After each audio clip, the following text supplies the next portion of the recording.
अगर मैं आना होता, मैं तो चर्चा के लिए चिल्लाता हूं कितनी बार, वरना तो SC/ST के लिए कोई चिल्लाता भी नहीं है। मैं इस विधेयक का विरोध करता हूं, लेकिन मंत्री जी को मैं कहना चाहता हूं कि बाबा साहब अम्बेडकर ने भी ये धर्म छोड़ा था, क्योंकि यहाँ जाति व्यवस्था खाई है, ऊंच नीच का भाव। माननीय सदस्य श्री चंद्रशेखर जी।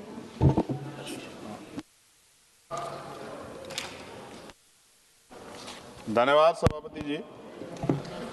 मैं आपके माध्यम से इस सदन में प्रस्तुत जन विश्वास विधेयक 2026 पे अपनी बात रखने के लिए खड़ा हूं। इस विधेयक में 23 मंत्रालयों के 79 केंद्रीय कानूनों को 78(4) प्रावधानों में संशोधन कर ईज ऑफ डूइंग बिजनेस के लिए 717 छोटे अपराधों को अपराध की श्रेणी से बाहर किया गया। भारत में सभापति जी धारणा है कि अमीर लोग कानून का मजाक बनाते हैं और गरीब कानून की चक्की में पिसता है। आज आपके पास सरकार पे मौका था कि आप इस धारणा को बदलते, लेकिन आपने इसको और पुख्ता कर दिया। मैं स्पष्ट करना चाहता हूं कि हम सुधारों के विरोध में नहीं है, लेकिन हम ऐसे किसी सुधार का विरोध अवश्य करते जो जवाबदेही को कमजोर करता है और कानून के डर को खत्म करे और समाज में असमानता बढ़ाए। आज सरकार जन विश्वास की बात करे, लेकिन मुझे डर है कि ये जन विश्वास केवल विशेष वर्ग का विश्वास बन के ना रह जाए। महोदया, सरकार इस विधेयक को छोटे अपराधों खत्म करने वाला बताती है, लेकिन जब हम इसके प्रावधानों को ध्यान से देखते हैं तो एक बड़ा सवाल खड़ा होता है कि क्या हम वास्तव में सुधार कर रहे हैं, नियमों को ढीला कर रहे हैं।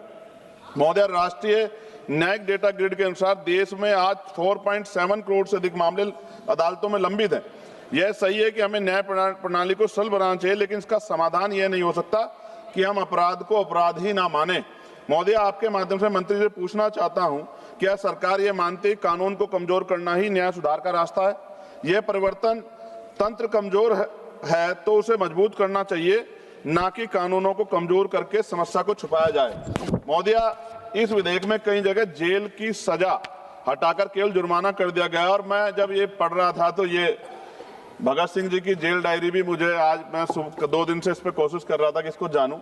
जेल, जब कोई अपराध करता है तो उसको जेल का डर होता है, और ये डर खत्म हो जाएगा पैसे वालों के, तो फिर वो जम के अपराध करेंगे, ऐसा मेरा मानना है। सभापति जी, भारत की टॉप 500 कंपनियों का कुल टर्नओवर लाखों करोड़ रुपए में, ऐसे में कुछ लाख या कुछ करोड़ का जुर्माना उनके लिए सजा नहीं बल्कि कास्ट ऑफ डूइंग बिजनेस बन जाता है। महोदया, हमारे देश में असमानता लगातार बढ़ रही है। ऑक्सफाम की रिपोर्ट के अनुसार भारत की टॉप 1% आबादी के पास देश के लगभग 40% संपत्ति है, जबकि नीचे के 50% के पास बहुत ही सीमित संसाधन है। ऐसे में यदि सजा केवल जुर्माना रह जाए तो गरीब के लिए यह सजा होगी, अमीर के लिए सुविधा बन जाएगी। महोदया, मैं आपके माध्यम से मंत्री से पूछना चाहता हूं कि इस विधेयक में समान कानून की जो भावना है को लेकर जो प्रावधान किया गया है, जब आप इसका उत्तर दे तो मेरे प्रश्न का सवाल जरूर दे कि समान कानून की भावना कहां गई? महोदय, जिन कानूनों में संशोधन किया जा रहा है उनमें कई ऐसे हैं जो सीधे तौर पे पर्यावरण और श्रमिकों के अधिकारों से जुड़े हुए हैं। भारत में हर साल लगभग 16 लाख से अधिक लोगों की मृत्यु वायु प्रदूषण से जुड़ी बताई जाती है। NCRB के अनुसार हर साल हजारों श्रमिक कार्यस्थल दुर्घटनाओं के शिकार होते हैं। ऐसे में यदि इन क्षेत्रों में सख्ती कम की गई जाती है तो इसका सीधा असर आम नागरिकों और मजदूर वर्ग पे पड़ेगा। क्या सरकार यह स्पष्ट करेगी कि पर्यावरण उल्लंघन अब केवल जुर्माने से निपटाए जाने वाला अपराध बन जाएंगे? महोदय, सरकार कहती है कि भारत 2014 के 142वें स्थान से और 2020 में 63वें स्थान तक पर पहुंचा। यह उपलब्धि अच्छी है, लेकिन क्या हम ये ईज ऑफ डूइंग बिजनेस के नाम पर ईज ऑफ जस्टिस को कमजोर कर रहे हैं? क्योंकि अगर न्याय कमजोर होगा तो निवेश का माहौल अंततः प्रभावित होगा। महोदय, अदालत पर बोझ कम करने की बात की जाए, लेकिन सच्चाई है कि भारत में प्रति 10 लाख आबादी पर केवल 21 जज है, जबकि कई विकसित देशों में यह संख्या 50 से 100 के बीच है। अमेरिका में प्रति 10 लाख लोगों पर 150 न्यायाधीश, यूरोप में ये औसत 220 से अधिक है। भारत में आज भी न्यायपालिका में सर्वोच्च न्यायालय, उच्च न्यायालय और जिला अदालतों में 5600 से अधिक पद खाली पड़े हैं। मंत्री जी, अपने उत्तर में बताएं कि इस तरह के केसेज में क्या सरकार जजों की संख्या बढ़ाने पर विचार कर रही है? महोदय, विश्वास नाम बदलने से नहीं बल्कि व्यवस्था से आता है। जब कानून का डर खत्म होगा तो विश्वास नहीं है, विश्वास पैदा होगा। विश्वास कानून में मजबूती से आता है, ना कि उसकी कमजोरी से। महोदय, मैं माननीय मंत्री से अपने जवाब में वो बताएं मुझे, क्या सरकार ने कोई अध्ययन किया है कि इस विधेयक के बाद नियम उल्लंघन बढ़ेंगे या नहीं? क्या बड़े कॉर्पोरेट के लिए जुर्माना कास्ट ऑफ बिजनेस बन जाने का खतरा नहीं है? क्या सरकार ये गारंटी देती है कि पर्यावरण और श्रमिक कानूनों में सख्ती कम नहीं होगी? महोदया, विपक्ष केवल आलोचना नहीं करता, मेरे को सुझाव भी है, समाधान भी है। बार बार उल्लंघन करने वालों पर सख्त दंड, जुर्माने को टर्नओवर पर आधारित किया जाए, पर्यावरण और श्रमिक कानूनों में सख्ती बरकरार रखी जाए और न्यायपालिकाओं में जजों की संख्या बढ़ाई जाए। महोदय, ये विधेयक एक महत्वपूर्ण विषय को छूता है, लेकिन इसकी दिशा और प्रभाव को लेकर गंभीर चिंताएं हैं। आप कानून का डर खत्म करके विश्वास नहीं बना सकते। विश्वास तभी बनेगा जब ये न्याय सभी के लिए समान होगा।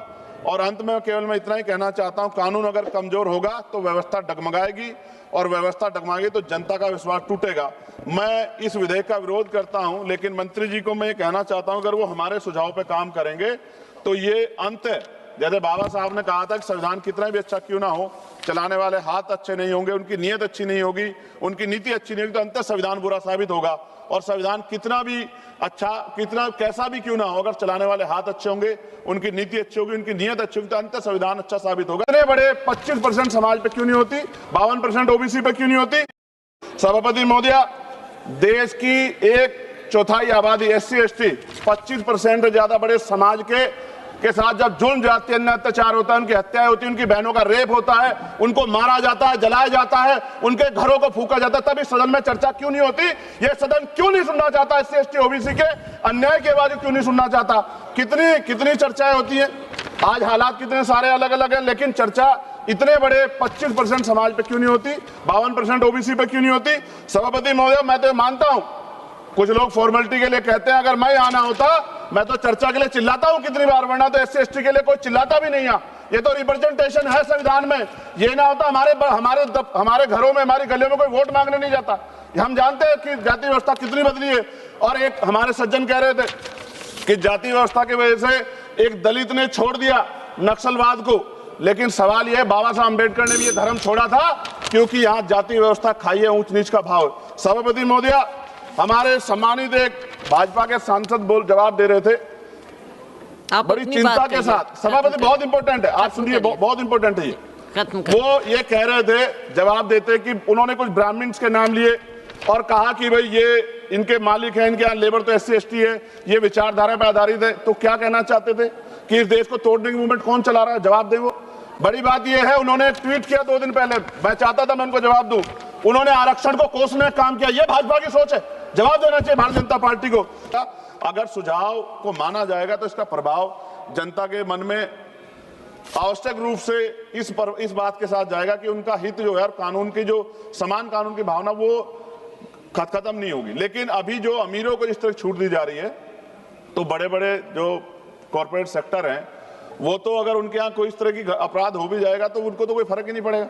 तो इससे क्या कानून, मजदूरों के अधिकार, गरीबों के अधिकार बच पाएंगे?